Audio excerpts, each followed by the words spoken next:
Hi everyone. In today's video, I'll show you a Blackbox AI tutorial and how to use it to build a website from scratch. First, open Google Chrome on your computer and search for Blackbox AI.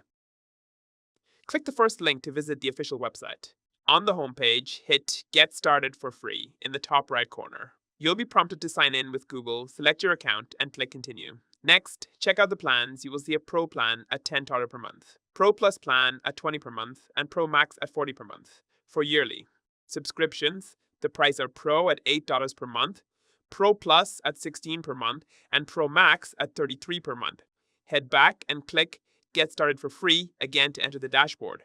You'll see options like New Chat, History, Remote Agent, Features, and API keys. You can also pick from AI models like GPT-5, 2, Claude 4, Claude Sonnet 4.5, and more. Note, some require a paid plan upgrade. To build a website, just type a prompt like Build an airport website. Blackbox AI will instantly generate the full code. Scroll down to review, copy, edit, or deploy it directly. No manual coding needed. If this helped, like the video and subscribe for more. Thanks for watching. See you next time.